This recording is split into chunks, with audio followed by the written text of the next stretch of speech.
Tokyo, President Trump said on Monday that Japan could protect itself from a nuclear-armed North Korea by buying billions of dollars of American military equipment, drawing an explicit link between trade and security as he began a complex, politically charged tour of Asia. By turns generous and challenging, Mr. Trump saluted Prime Minister Shinzo Abe as among his best friends in the club of world leaders. But he railed against what he said were chronic trade imbalances with Japan. And he implicitly acknowledged his disappointment that Mr. Abe did not shoot down missiles that North Korea recently fired over Japan. He will shoot them out of the sky when he completes the purchase of lots of additional military equipment from the United States, Mr. Trump said, standing alongside Mr. Abe at the Akasaka Palace in Tokyo. The Prime Minister of Japan is going to be purchasing massive amounts of military equipment, as he should. It's a lot of jobs for us and a lot of safety for Japan, the president added. Mr. Trump steered clear of the inflammatory statements about North Korea and its leader, Kim Jong-un, that he has used in the past. But he defended his use of such confrontational language, suggesting that the reluctance of his predecessors to make such statements had emboldened Mr. Kim. Some people said that my rhetoric is very strong, but look what's happened with very weak rhetoric over the last 25 years, Mr. Trump said.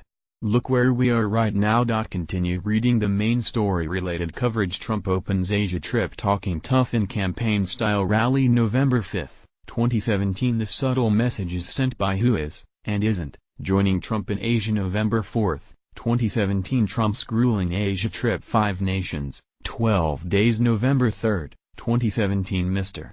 Trump's remarks came on a day of high pomp and plain-spoken politics, which showcased both the president's fitful adjustment to the rituals of statecraft and his determination to keeping pounding at the hot-button issues that vaulted him into the White House. Before midday, Emperor Akihito and Empress Michiko welcomed Mr. Trump and his wife, Melania, at the imperial residence. Afterward, the president was formally received by Mr. Abe on a red carpet at Akasaka Palace, a neo-Baroque building that resembles Buckingham Palace. The two men inspected an honor guard, glittering in gold braid, their rifles fixed with bayonets. Earlier, however, Mr. Trump used a breakfast meeting of Japanese and American business executives to deliver a scathing critique of the trade relationship between the two countries. Japan, he said, bought virtually no cars from the United States while exporting millions of vehicles into the American market. Try building your cars in the United States instead of shipping them over, Mr. Trump said, disregarding the fact that Japanese car makers have built huge assembly plants in the United States. That's not too much to ask, he continued. Is that rude to ask? In somewhat gentler terms, Mr. Trump told Mr. Abe that the United States was seeking a new kind of trade relationship. Though he praised the Japanese economy, the president added, I don't know if it's as good as ours. I think not, okay? He said, shooting Mr. Abe a gimlet-eyed glance.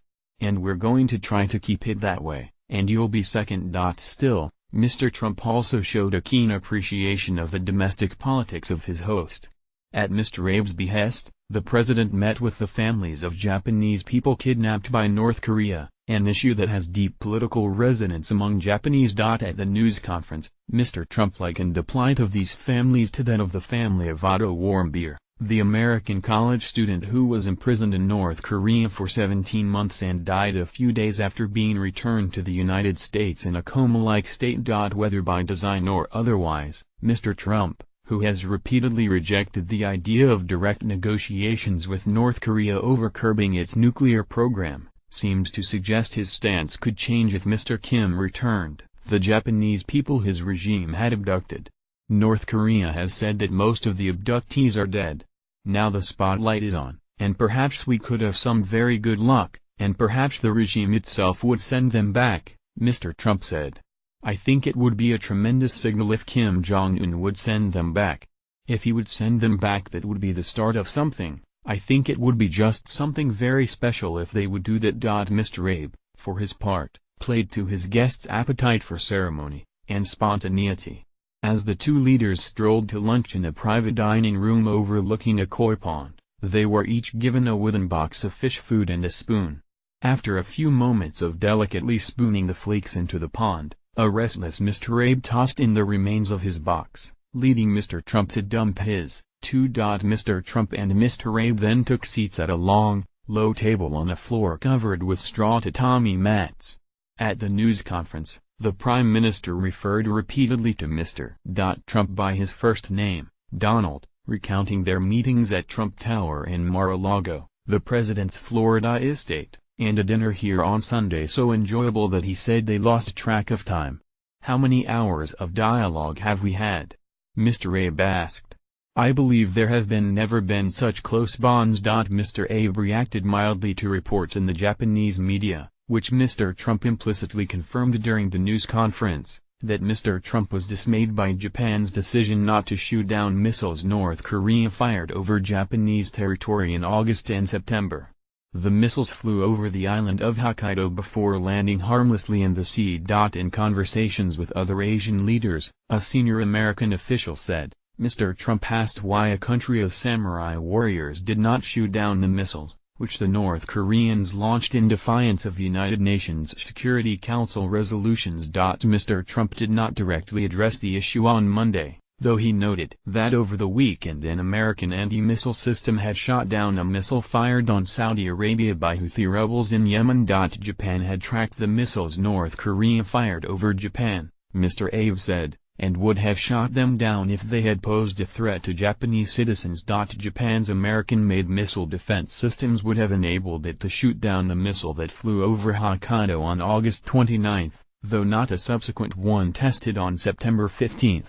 It is also possible Japan could have missed if it tried to shoot the missiles down, which would have been an acute embarrassment. Legally, the question is even more complicated.